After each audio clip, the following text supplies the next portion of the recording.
12월 마지막 주 KMATV 뉴스 브리핑을 시작하겠습니다. 공공의대 신설과 지역의사제 도입 법안이 야당 단독으로 상임위를 통과했습니다. 더불어민주당은 20일 보건복지위원회 전체 회의에서 지역의사 양성법, 국립공공보건의료대학 설립 운영에 관한 법을 여당 동의 없이 처리했습니다. 대한의사협회는 즉각 입장문을 내고 지난 2020년 민주당과 체결한 의당 합의 위반이라며 공공의대법은 종합적이고 체계적인 계획 없이 국민 혈세를 낭비하고 부실교육을 양산할 것이라고 지적했습니다. 대한전공의협의회도 사회적 합의와 논의를 생략한 채 일방적으로 법안을 처리한 더불어민주당의 행태를 강력히 규탄한다고 밝혔습니다. 정부와 여당도 강하게 비판했습니다. 윤재호 국민의힘 원내대표는 두 법안 모두 직업 선택의 자유를 침해한다는 위헌 논란이 있다는 점을 강조하며 민주당이 또다시 입법 폭주 페달을 밟고 있다고 꼬집었습니다. 보건복지부 조규용 장관과 박민수 2차관도 의료 현장과 충분한 논의와 세부 검토가 없었다고 지적했습니다. 최근 총선기획단을 출범한 대한의사협회가 적극적인 활동을 다짐하고 나섰습니다. 김성남 총선기획당 상임단장은 기자들과 만난 자리에서 필수 의료 지원과 사법 리스크 완화 방안이 각 정당 총선 공약에 포함되도록 집중적으로 제안할 계획이라고 밝혔습니다. 또 의료계가 정치적 영향력을 발휘할 수 있도록 의사 회원들을 대상으로 투표 참여도 독려할 예정이라고 강조했습니다. 아울러 의협 차원에서 지지 정당을 결정하기보다 정당 후보별 정책 공약을 비교 분석한 자료를 마련해 회원들이 직접 지지 후보를 정하도록 할 방침이라고 설명했습니다. 김 단장은 특정 정당이나 후보자의 지지 및 낙선 활동이 주 목적이 아니라면서 올바른 보건의료 정책 수립과 후보자 등과의 네트워크 구축 등을 위해 최선을 다하겠다고 말했습니다. 한방 첩약에 대한 건강보험 적용 시범 사업이 3년 더 연장되고 대상 질환도 확대됩니다. 보건복지부는 20일 건강보험정책심의위원회를 열어 첩약급여화 시범 사업을 2026년까지 연장하고 대상 질환도 허리 디스크와 알레르기 비염, 기능성 소화불량으로 확대하기로 했습니다. 이날 건정심 회의장 앞에서 반대 기자회견을 가진 이정근 의협 상근 부회장은 과학적 검증 없이 시범 사업을 강행하는 정부를 규탄했습니다. 김교웅 의협 한방대책특별위원장도 첩약에는 전갈, 죽은 누에, 지렁이, 당나귀 가죽도 들어간다며 첩약의 안전성과 유효성 검증이 우선이라고 강조했습니다. 한편 서울중앙지방검찰청은 뇌전증, 틱장애 같은 난치병을 완치할 수 있다며 수년간 책과 유튜브에 광고한 A 한의원을 의료법 위반 혐의로 형사처벌을 결정한 것으로 알려졌습니다. 교통사고 건수는 매년 감소하고 있지만 자동차 보험 한방진료비는 급증하고 있습니다. 경찰청에 따르면 국내 교통사고 건수는 2020년 약 21만 건에서 작년엔 19만 6천 건으로 관련 통계를 집계한 이래 최저치를 기록했습니다. 이에 비해 작년 차 보험 한방진료비는 1조 4,600억 원으로 전년 대비 12%, 2018년과 비교하면 2배나 증가했습니다. 자보 한방진료비가 급증하는 이유는 한방병원에서 교통사고 경상 환자에게 약침, 부항, 첩약 등 6가지 이상 진료를 한꺼번에 시행하는 소위 세트 청구가 많이 이루어지기 때문입니다. 실제로 4대 손해보험사에 따르면 올해 1월부터 8월까지 상해 등급 12에서 14급 경상 환자 중 추가 진단서를 받은 비율이 한방병원 23.1%로 일반 병원의 3배 수준에 달합니다. 비대면 진료 허용 범위 확대를 놓고 의료계와 정부의 갈등이 깊어지고 있습니다. 최근 보건복지부는 일부 의사단체들이 회원을 대상으로 단체 차원의 시범사업 불참을 요구하고 있다며 공정거래법 위반이라고 판단될 경우 시정명령, 과징금, 고발 등 엄중 조치할 것이라고 밝혔습니다. 이에 대해 시범사업 불참을 언급한 단체들은 권고사항으로 발표한 것일 뿐이라며 법 위반까지 언급하는 건 단체에 대한 협박이라고 반발했습니다. 대한개원의협의회는 의료사고 위험성이 높으니 참여를 재고해야 한다는 입장을 냈던 것이라며 위험성을 경고하는 건 당연하다고 강조했습니다. 내년도 보건복지부 예산이 올해보다 12.1% 늘어난 122조 3,779억 원으로 확정됐습니다. 이 중 보건의료 예산은 3조 7,590억 원이며 의료계에 관심이 집중된 필수의료 강화에는 570억 원 예산이 더 투입됩니다. 증액 예산의 대부분은 지방의료원 등 41개 공공병원의 경영 혁신을 위한 인센티브를 한시적으로 지급하는 데 쓰입니다. 정신건강지원사업 예산도 132억 원을 증액했는데 신속한 입원 치료가 가능하도록 병상정보 시스템 구축 및 정신응급병상 확충과 마약 중독자 치료보호기관 운영비 지원 등에 쓰입니다. 아울러 내년 7월부터 시행 예정인 요양병원 간병비 지원 1차 시범 사업에도 85억 원이 투입됩니다. 저수가로 인한 외과계 위기가 임계점에 달했다는 호소가 나왔습니다. 대한외과학회와 신경외과학회, 심장혈관흉부외과학회는 최근 기자회견을 열고 현행 상대가치점수제의 개편을 촉구했습니다. 신흥진 외과학회 이사장은 현행 상대가치점수는 수술 위험도, 난이도와 환자 상태, 인력 투입 등을 현실적으로 반영하지 못해 적절한 보상이 이루어지지 못하는 근본적인 문제가 있다면서 독립적이고 객관적인 상대가치 논의기구를 구축해 원점에서 논의해야 한다고 주장했습니다. 김경환 심장혈관흉부외과학회 이사장도 젊은 의사들의 외과계 전공을 깊이는 외과 의사들이 제대로 가치를 인정받지 못하기 때문이라고 지적했습니다.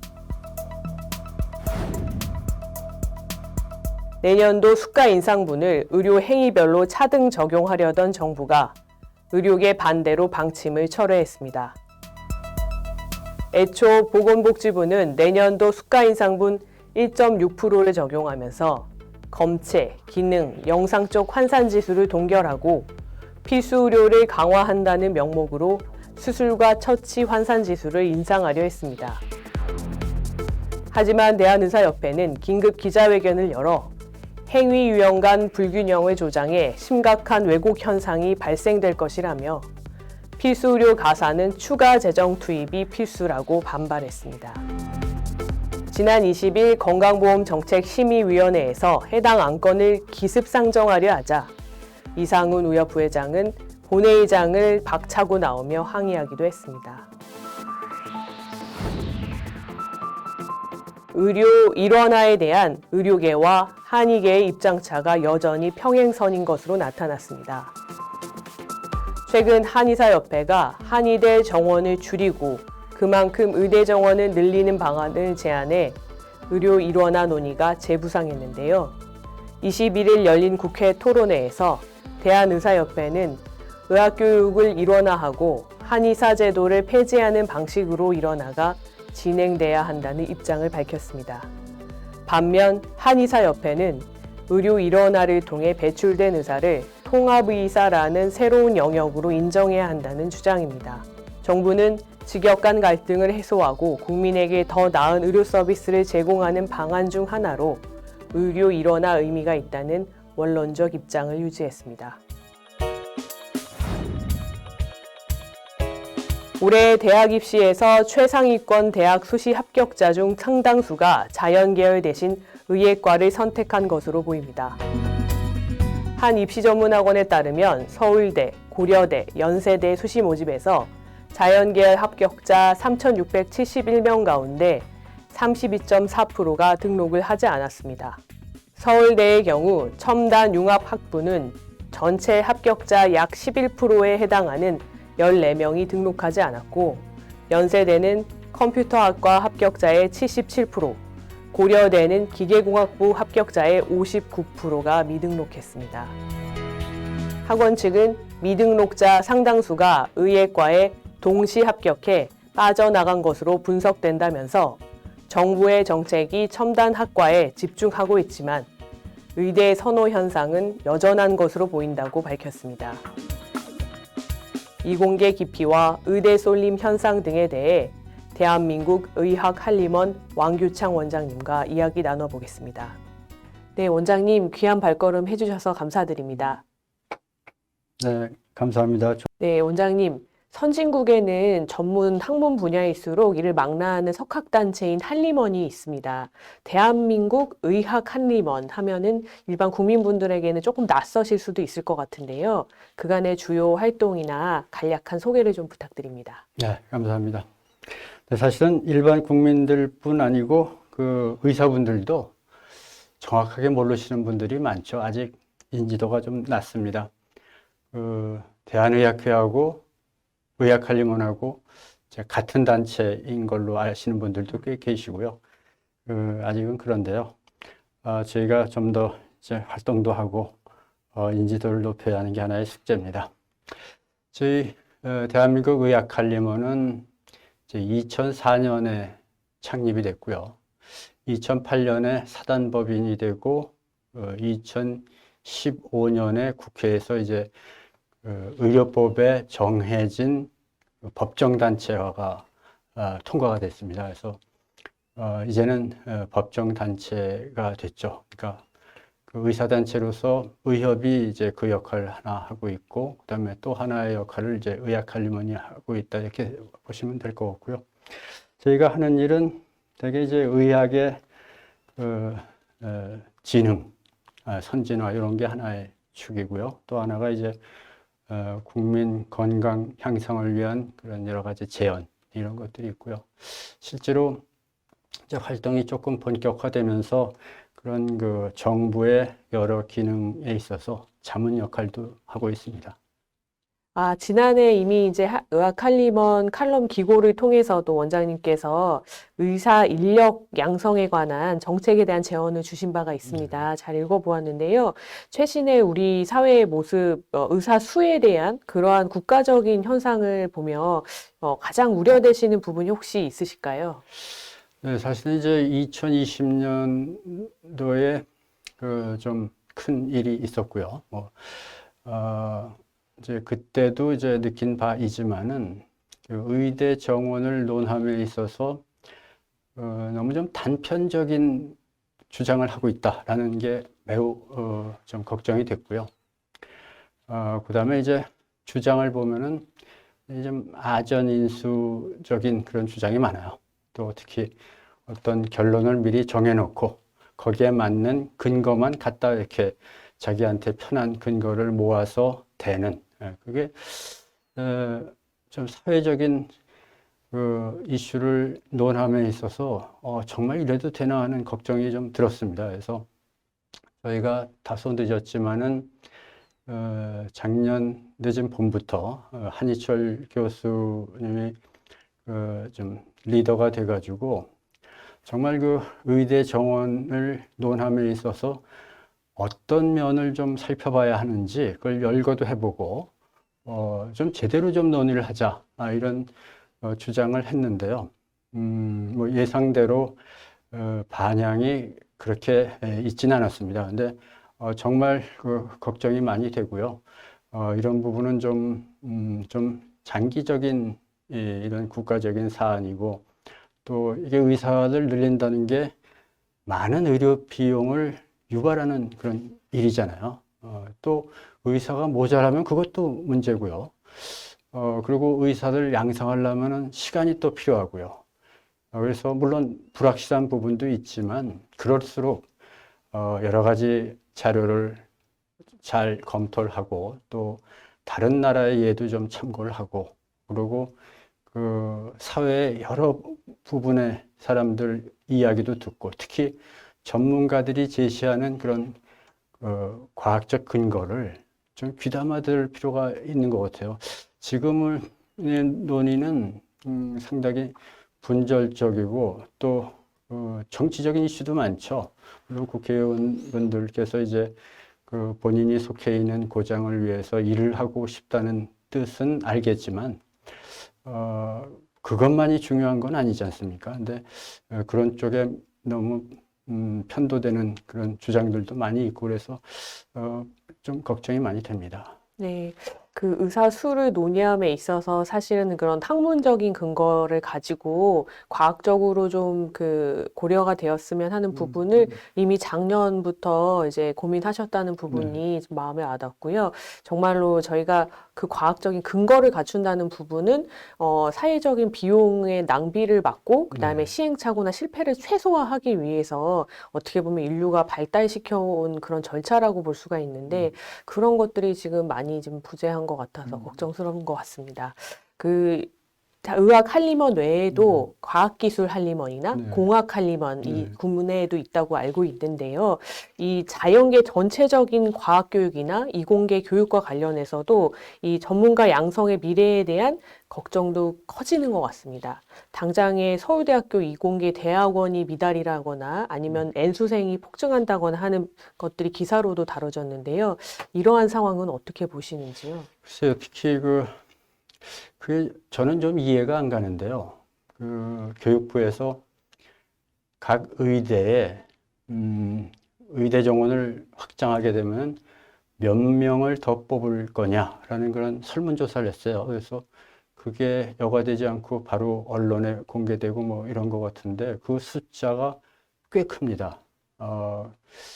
그런 그 여파 때문에 그런지 이제 저렇게 대폭 숫자가 늘면 그렇다면 나도 의대를 가야지 이런 변화들이 눈에 띄는 것 같아요. 가령 10%를 늘린다 해도 그것도 굉장히 큰 변화인데 지금 의대 정원만큼 늘린다 뭐 이렇게 얘기가 되면은 이게 상식적으로 맞는지 모르겠는데 그런데 거기에 의한 영향은 꽤 좀 나타나는 것 같아요. 그게 걱정스러운 부분인데요. 그렇게 되면은 정말 큰일입니다. 이게 바람직하지 않은 현상이고 사실은 의학교육계가 원하던 일도 아니에요. 이렇게 우수한 학생들이 의대 쪽으로 모이는 거는 저희도 걱정을 하고 오히려 만류하는 쪽인데요. 그런 현상이 심화가 되면은 자연히 그 이공계의 우수한 학생들이 가지를 않고 의대 쪽으로 많이 유입될까 봐 걱정이 많이 됩니다.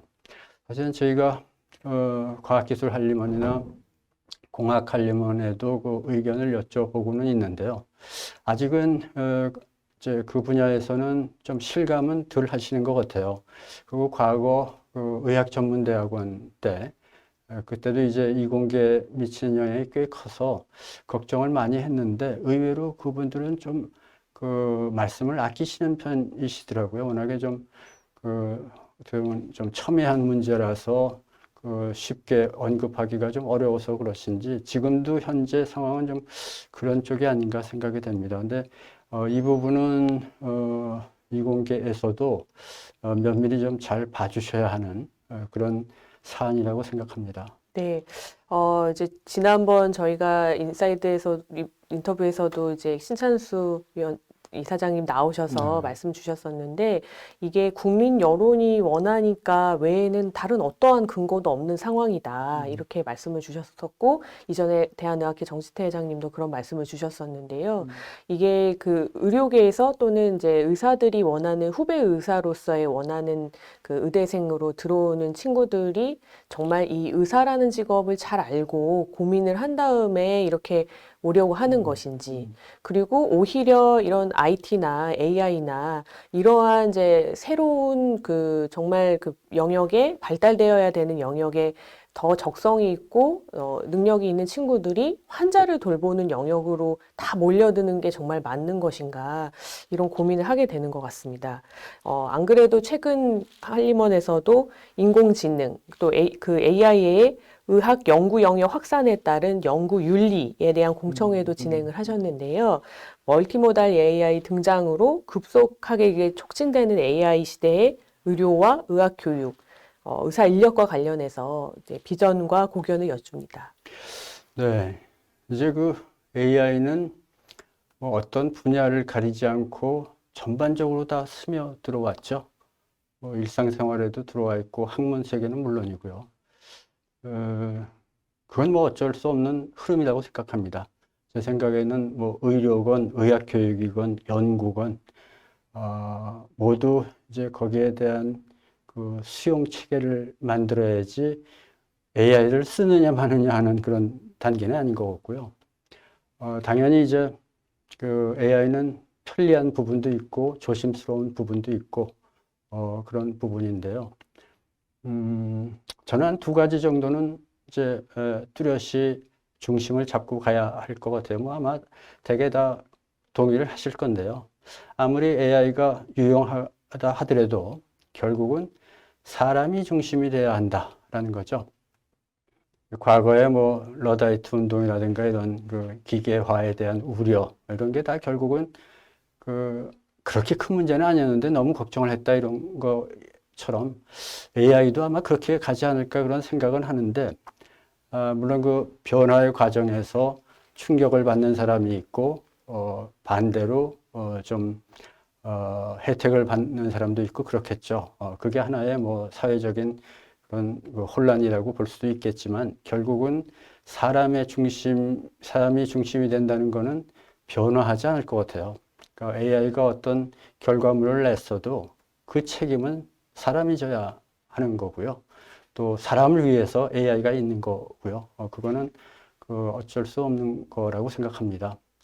두 번째는 그런 AI가 여러 자료를 갖고 학습을 하고 결과물을 내지 않습니까? 그 과정에서 많은 지적 재산권이 희석이 되고 무시가 되고 하는 과정이 있어요. 이 부분은 특히 하는 사람들에는 굉장히 중요한 이슈거든요. 연구하는 사람들이 참고 문헌을 통해서 이 지식이 어디서 왔다라는 소스를 밝히고 이런 과정이 굉장히 중요한 부분인데 이제 AI가 들어오면서 그런 부분이 좀 간과되고 있는 부분이 있어서 그게 어떻게든 좀 개선이 돼야 하지 않나 또 거기에 대한 책임감도 좀 가져야 하지 않나 이런 부분이 아직은 좀 풀리지 않은 숙제이지만은 특히 연구에 있어서는 그런 부분이 좀 다뤄져야 할 것 같습니다. 그리고 결국은 이제 우리 의사들 기존에 배출된 의사들 또 앞으로 배출될 의사들도 이런 AI에 대한 체계적인 교육도 필요하다고 생각해요. 물론 각자 알아서 배우는 것도 있지만 이제는 특히 의학 교육에서는 이 부분이 좀 반영이 돼야 할 것 같고요. 저희가 실은 이제 2021년에 언택트 시대가 다소 고착화되는 것 같다 하는 시기에 이 부분이 이제 앞으로는 중요한 부분이다 해서 디지털 트랜스포메이션을 주제로 해서 AI 교육 학생들 또 전공의들을 대상으로 어떻게 할 것인가 지금 고려대학교 이영미 교수 중심으로 좀 진행은 하고 있어요. 그래서 좀 표준 교육안도 만들고 뭐 관련 전문가들의 의견도 모으고 하고 있는데요. 그런 교육도 좀 체계적으로 이렇게 진행돼야 할 거라고 생각합니다. 네, 말씀 주신 것처럼 책임을 지는 사람으로서의 의사의 중요성이라든지 또 지금까지의 그 수백 년간 축적해온 의학 지식을 생산하는 지적 재산권을 만들어 온 그런 사람, 주체로서의 사람, 그런 사람으로서의 의사를 고려한 뭐 의대 증원이라든지 의학 교육이 꼭 돼야 된다는 말씀이신 것 같습니다. 혹시 덧붙여서 말씀 주실 게 있으실까요? 네, 제가 의대 정원에 대해서 이제 한 가지 좀 더 말씀을 드리면요. 아까 그 답을 내놓고 근거를 갖다 붙인다는 말씀을 좀 드렸는데요. 작년인가요?